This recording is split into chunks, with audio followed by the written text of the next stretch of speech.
Hello friends, आप सभी का एक्सेल इन एजुकेशन चैनल में स्वागत है। फ्रेंड्स, आज की इस वीडियो में हम लोग बात करेंगे नेट पेपर फर्स्ट के लिए आईसीटी के कुछ सवाल हैं। ये आपके प्रीवियस ईयर के क्वेश्चन हैं जो कि आपके टॉपिक को कवर करते हैं। कौन से टॉपिक हैं?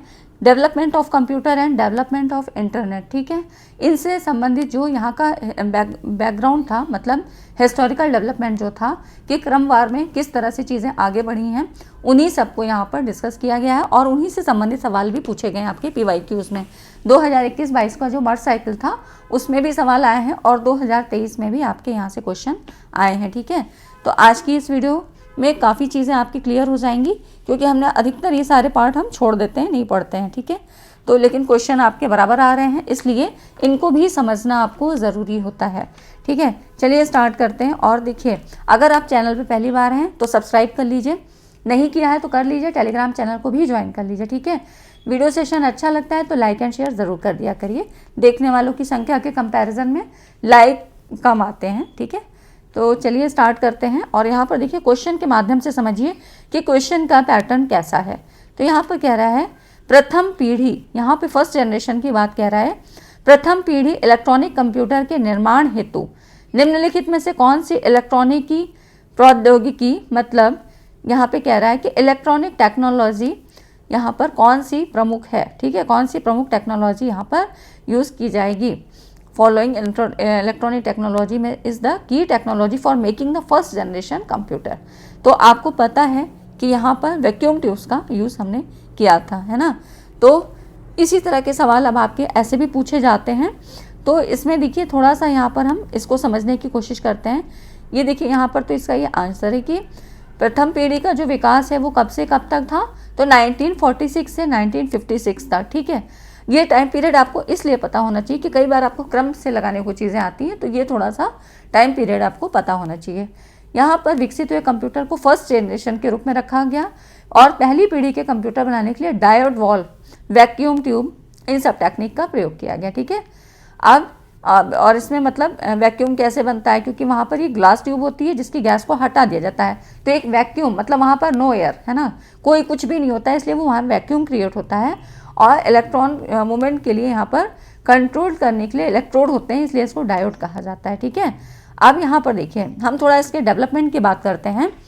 तो इसकी थोड़ी सी हिस्ट्री समझ लीजिए कि जो इसका क्लासिफिकेशन है वो कंप्यूटर का किस तरह से हुआ है कि classification of development of computer. तो इसको क्लासिफाई करने के ये कुछ क्राइटेरिया हैं। कौन कौन से हैं? देखिए, पहला तो है हार्डवेयर के उपयोग के आधार पे, है ना।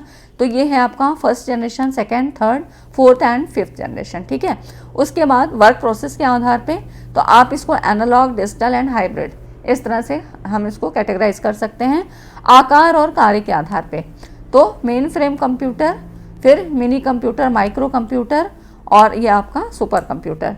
ठीक है, इस तरह से हम इसका क्लासिफिकेशन करते हैं। तो अभी हम इसके हार्डवेयर के यूज़ पे करेंगे इसकी बात, मतलब इसके हार्डवेयर के उपयोग के आधार पे। तो यहाँ पर देखिए, फर्स्ट जनरेशन है, उसका टाइम पीरियड क्या था, 1940 से 50 के बीच। तो कंप्यूटर की जो पहली पीढ़ी थी, यहाँ पे वैक्यूम ट्यूबों को मुख्य इलेक्ट्रॉनिक कंपोनेंट के रूप में इस्तेमाल किए गए थे। कंप्यूटर क्या थे, बल्कि थे, है ना, ज़्यादा बड़े थे, बोझिल थे और यहाँ पर पावर कंजम्पशन भी अधिक होता था। ठीक है, तो इसमें जो हार्डवेयर था, ठीक है, एक तो इसका टाइम समझ लीजिए 1940 टू 1950, है ना। अब यहाँ पर देखिए, हार्डवेयर कौन सा था, वैक्यूम ट्यूब था। सॉफ्टवेयर कैसी थी, मशीनी लैंग्वेज थी, बाइनरी 0 या 1। ठीक है, स्टोर प्रोग्राम क्या था, 0 या 1 के रूप में। मेमोरी कैसी यूज़ होती थी, तो डाटा स्टोर करने के लिए पंच कार्ड या पेपर टेप का यूज़ किया जाता था। और जो इसकी समय की जो स्पीड, मतलब इसको कैसे हम यहाँ पे मेज़र करते थे, तो मिली सेकेंड के रूप में। ठीक है, और यहाँ पर जो इसके उपयोग की बात करें तो वैज्ञानिक और रक्षा अनुप्रयोग के लिए यहाँ पर यूज़ किया जाता था। विशेषताएं क्या थी, विद्युत और यांत्रिक मशीन, है ना, इलेक्ट्रिकल एंड मैकेनिकल मशीन यहाँ पर थी। मशीन थी तो मतलब बल्कि था, बड़ा था, है ना। ये तो इसका गुण हो गया या दोष इसको कह सकते हैं, मतलब मेरिट्स डिमेरिट्स, कि खर्चीला था, बड़ा आकार था, ऊर्जा की अधिक खपत होती थी और यहाँ पर जो एरर हो सकती थी वो होने की संभावना ज़्यादा रहती थी। और इसके उदाहरण क्या क्या थे, तो देखिए, ENIAC, electronic numerical integrated and computer. ठीक है, इनिएक, ENIAC, EDIVAC और यूनिवैक 1। ठीक है, तो ये इसके कुछ एग्जाम्पल थे। अब हम सेकेंड जनरेशन की बात करें तो ये था आपका 1950 टू 1960, ठीक है। कुछ बुक्स में 1950 से 60 दिया है, तो कहीं पर 1956 से 64, अप्रॉक्सीमेट आप 50 टू 60 याद रखिए, ठीक है।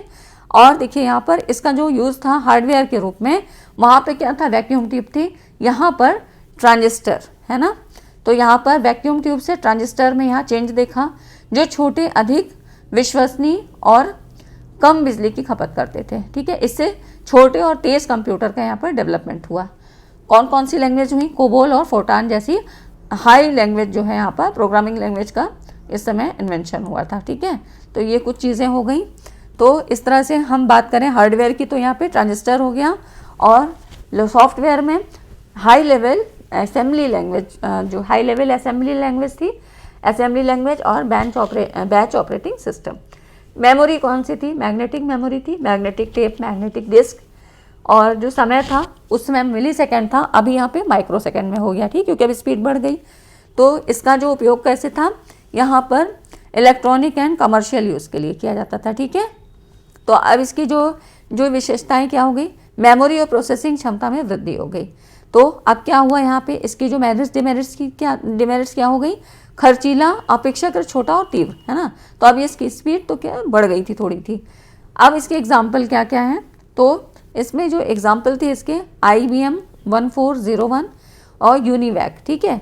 तो इस तरह से PDP 8, ये कुछ चीज़ें यहाँ पर एग्जाम्पल के तौर पे ली जाती हैं।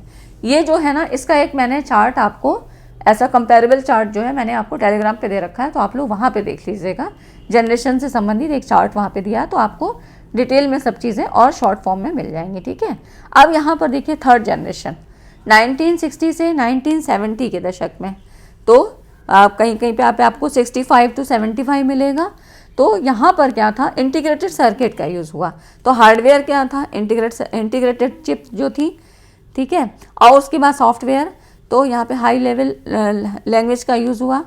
इस तरह से टाइम शेयरिंग ऑपरेटिंग सिस्टम का यूज़ हुआ। मैग्नेटिक जो स्टोरेज थी, इसकी क्षमता में वृद्धि हुई। और अब जो समय था, इसकी गणना हमने की किसमें, नैनो सेकेंड में। मिली से फिर माइक्रो, फिर अब नैनो आ गया, ठीक है, थर्ड जनरेशन में। अब यहाँ पर जो पर्सनल यूज़ जो है कंप्यूटर का होने लगा। तो अब इसकी जो विशेषताएं थी वो क्या हुई, हार्डवेयर व सॉफ्टवेयर की अलग अलग बिक्री, ठीक है। कीबोर्ड और मॉनिटर का यहाँ पर यूज़ होने लगा। तो इस तरह से इसकी जो मेरिट्स डिमेरिट्स क्या हुई, अपेक्षाकृत तीव्र हो गया, मतलब तेज है, फास्ट स्पीड है, छोटे और सस्ते हो गए और उपयोग में आसान हो गए। यहाँ के एग्जाम्पल क्या बनते हैं, IBM 360, PDP 11, ठीक है। उस समय था PDP 8, है ना। तो ये आप जब उस चार्ट को देख लेंगे ना, तो आपको सारी चीज़ें पता लग जाएंगी। फोर्थ जनरेशन, ये इसका टाइम एरा कितना था, 1970s टू 1980s, ठीक है, फोर्थ जनरेशन। तो यहाँ पर 76 या 89 आपको ऐसे कुछ मिलेगा अलग बुक्स में। तो यहाँ पर अब देखिए हार्डवेयर कौन कौन सा यूज हुआ, माइक्रो प्रोसेसर, VLSI और कंप्यूटर नेटवर्क का विकास, पर्सनल कंप्यूटर, इस तरह से हुआ, है ना। तो चौथी पीढ़ी में माइक्रो प्रोसेसर की शुरुआत हुई, जो एक चिप पर सेंट्रल प्रोसेसिंग यूनिट को जो है करता था, सेंट्रलाइज करता था। इससे अब पर्सनल कंप्यूटर का विकास हुआ, PC का, है ना, और कंप्यूटिंग शक्ति में वृद्धि हुई।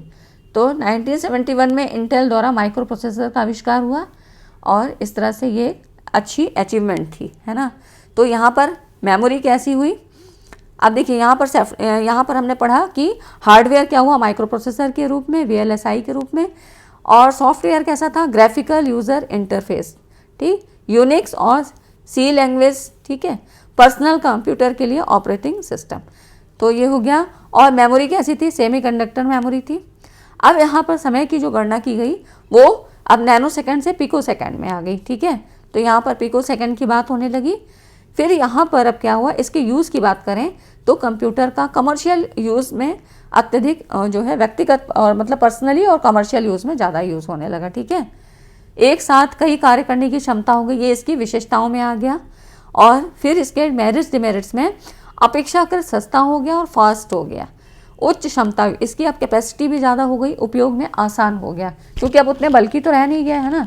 तो इस तरह से ये सिंगल चिप में आ गए, तो बहुत ज़्यादा आसान हो गए यूज़ करने के लिए। तो इस तरह से ये हम फोर्थ जनरेशन तक पहुँच गए।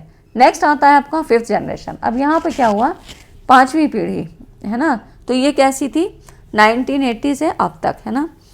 तो अब यहाँ पर 5वीं पीढ़ी को समानांतर कंप्यूटिंग, यहाँ पर कहते हैं इसको पैरेलल कंप्यूटिंग और AI है ना, artificial intelligence and natural language processing, ये सब इसकी यहाँ पर विशेषताएं हैं।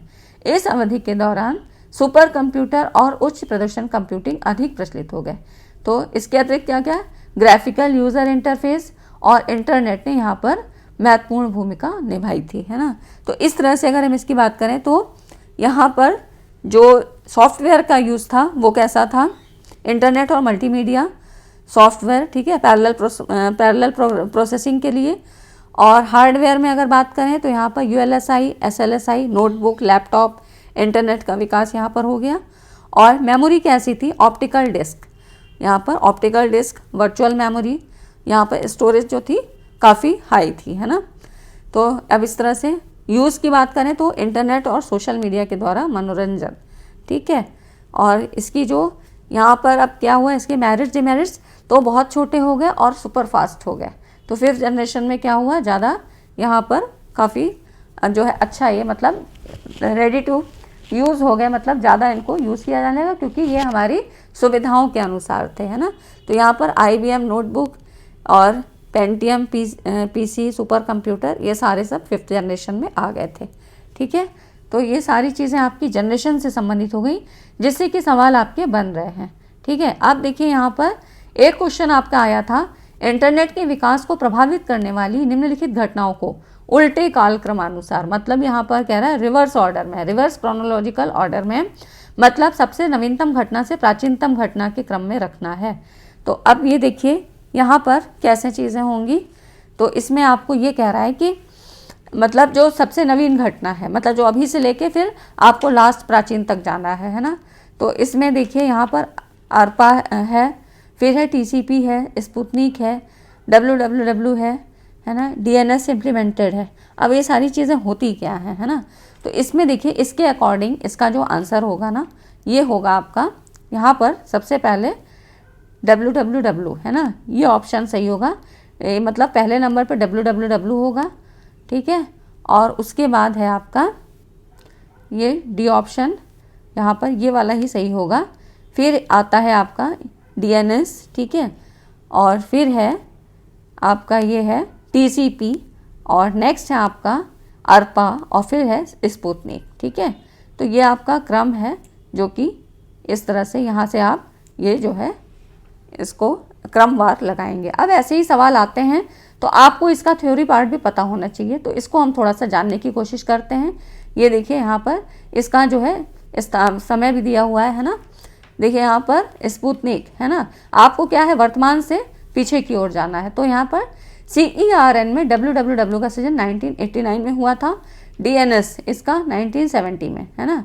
और फिर है ARPANET में TCP IP का 1969 से, और फिर है ARPA, इसमें 96 में स्थापना हुई थी, और स्पुतनिक 1 ये था 1957, ठीक है। तो अब यहाँ पर आप देखिए इसको, अगर हम ARPANET की बात करें 1960 से 70 के बीच में, तो इंटरनेट की उत्पत्ति का पता 1960 के दशक में लगाया जा सकता है, जब अमेरिकी रक्षा विभाग की यहाँ पर उन्नत अनुसंधान परियोजना एजेंसी, जिसको कहते हैं कि department of defences advance research project agency, ठीक है, ARPA, यहाँ पर ये है आपकी advance research project agency ARPA, ठीक है, कि ने कंप्यूटर नेटवर्किंग में अनुसंधान वित्त पोषित किया था, फंड की बात की गई थी।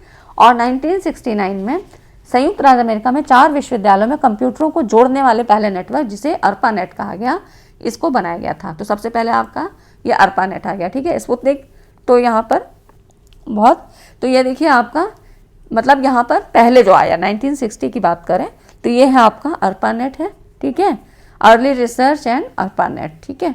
और इसका फुल फॉर्म भी पता हो, advance research project agency ARPA है ना। तो ये 1960 to 70 के दशक की बात थी।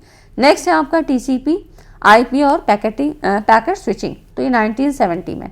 अब 1970 में ट्रांसमिशन कंट्रोल प्रोटोकॉल TCP या इंटरनेट प्रोटोकॉल, इसका विकास इंटरनेट के विकास के लिए महत्वपूर्ण हो गया। और TCP IP प्रोटोकॉल का एक सेट जो कंप्यूटर को नेटवर्क पर एक दूसरे के साथ यहाँ पर कम्युनिकेशन करने की अनुमति देता है। पैकेट स्विचिंग क्या है? यहाँ पर ये जो है एक मेथड होता है breaking data into smaller packets for efficient transmission. ठीक है, अच्छे संचारण के लिए यहाँ पर छोटे पैकेटों में डाटा को तोड़ने की एक विधि है पैकेट स्विचिंग जिसको बोलते हैं, जिससे लंबी दूरी पर विश्वसनीय और मजबूत संचार सुनिश्चित किया जा सके। तो सेकंड नंबर पे आया आपका TCP, पहला था ARPANET, है ना। और फिर देखिए आप यहाँ पर फिर है विस्तार और व्यवसायीकरण, एक्सपेंशन एंड कॉमर्शियलाइजेशन। ये आपका 1980 से 1990 के दशक की बात थी। 1980 के दशक में व्यावसायिक संस्थाओं को शामिल करने के लिए इंटरनेट का विकास अकादमिक और अनुसंधान संस्थाओं से परे हुआ। अब यहाँ पर 1989 में टिम बर्नर्स-ली ने WWW वर्ल्ड वाइड वेब को विकसित किया। इंटरनेट के माध्यम से आपस में जुड़े हाइपरटेक्स्ट डॉक्यूमेंट्स की एक प्रणाली जिसने इंटरनेट को उपयोगकर्ता के अनुकूल और व्यापक दर्शकों के लिए सुलभ बनाने में यहाँ पर मुख्य भूमिका को निभाया। ठीक है, तो इस तरह से ये हो गया आपका एक्सपेंशन एंड कॉमर्शियलाइजेशन, जिसमें कि वर्ल्ड वाइड वेब यहाँ पर विकसित किया गया। किसके द्वारा? टिम बर्नर्स-ली ने। कभी कभी आपको मैचिंग में भी बनाने के लिए आता है। ठीक है, तो इतनी चीज़ें हो गई। और फ्रेंड्स, वीडियो अच्छा लग रहा है, अगर आपको पसंद आता है, लगता है कि हेल्पफुल है, तो लाइक ज़रूर किया करें। फिर देखिए यहाँ पर ये है .com बूम और ब्रॉडबैंड 1990 से 2000। तो 1990 के दशक में .com बूम का उद्भव देखा गया, जिसमें कि कई इंटरनेट आधारित कंपनियां तेजी से विकास और निवेश का अनुभव कर रही थी। ठीक है, यहाँ पर ग्रोथ एंड इन्वेस्टमेंट की बात की गई है। डिजिटल सब्सक्राइबर लाइन DSL और ब्रॉडबैंड इंटरनेट तकनीकों ने लोकप्रियता हासिल की। ठीक है, तो यहाँ पर क्या हुआ? चालू रहने वाला इंटरनेट कनेक्शन मिला। तो यहाँ पे .com बूम और ब्रॉडबैंड यहाँ पर 1990 के दशक में यहाँ पर शुरू हो गया। ठीक है, तो ये हो गया आपका। उसके बाद आता है मोबाइल इंटरनेट और web 2.0।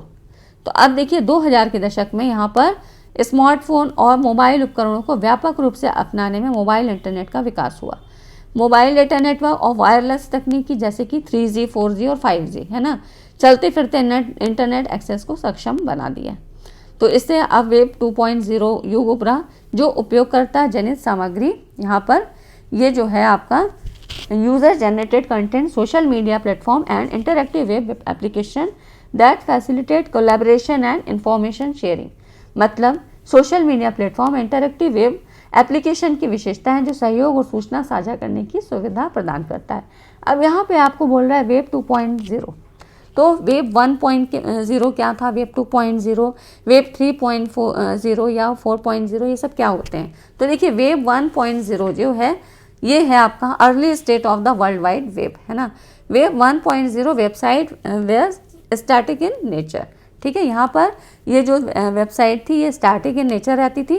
Web 1.0 was primarily a one way communication. ठीक है, तो यहाँ पर lack of social media, slow internet speed, तो ये सारी इसकी जो है कुछ यहाँ पर इसकी कुछ खामियां थी, कुछ विशेषताएं थी। इस तरह से ये हो गया वेब 1.0 जो कि स्टैटिक वे में यहाँ पर काम करता था, वन वे कम्युनिकेशन।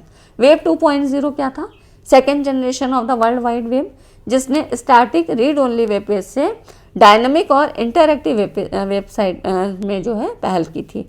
अब यहाँ पर कौन कौन से जो है आपके आए जो में कौन कौन से मीडियाज थे?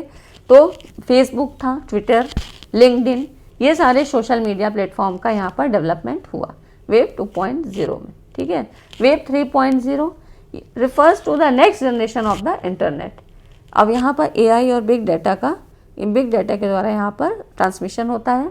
ठीक है, लॉन्गर टेक्नोलॉजी को यूज़ करके यहाँ पर मीडिएटर्स के यूज़ को रिड्यूस किया गया। ठीक है, तो यहाँ पर अब क्या हो जाएगा?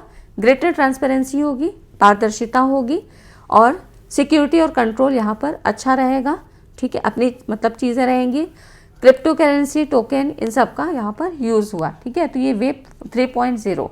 अब देखिए वेब 4.0, यहाँ पर वेब 3.0 के आगे का जो डेवलपमेंट, ये जो एडिशन था पहले से अधिक पर्सनलाइज हो गया, मोर इंटरैक्टिव एंड मोर इन जो है इंटेलिजेंट। यहाँ पर मतलब एक तो स्पीड बढ़ गई यहाँ पर, फिर इंटरैक्टिव ज़्यादा हुआ और मोर इंटेलिजेंट। ठीक है, तो मेन कैरेक्टरिस्टिक क्या हुआ? वेब 4.0 की बात करें तो यहाँ पर जो मेन फीचर्स थे वो सोशल नेटवर्किंग यहाँ पर होने लगी, ब्लॉगिंग, ब्लॉग्स, विकीज, पॉडकास्टिंग, ये सारी चीज़ें शामिल हुई वेब 4.0। ये सुविधाएं यूज़र्स को एक दूसरे से जोड़ने और कुशल तरीके से जानकारी साझा करने की परमिशन देता है। ठीक है, तो ये हो गया आपका 3G, 4G और 5G, मतलब वेब 2.3, 2.0, 3.0, 4.0, इस तरह से ये क्या चीज़ें थी ये आपको समझ में आ गई। ठीक है, तो यहाँ पर ये हो गया। उसके बाद देखिए internet of things and cloud computing. Internet of things के माध्यम से परस्पर जुड़े भौतिक उपकरणों के एक विशाल नेटवर्क को शामिल करने के लिए इंटरनेट विस्तार हुआ। तो अब यहाँ पर घरेलू उपकरण से लेके इंडस्ट्रियल एपरेटस तक अब इंटरनेट से कनेक्ट की जा सकती हैं और डेटा का यहाँ पर ट्रांसमिशन किया जा सकता है। ठीक है, डेटा एक्सचेंज मतलब की जा सकता है।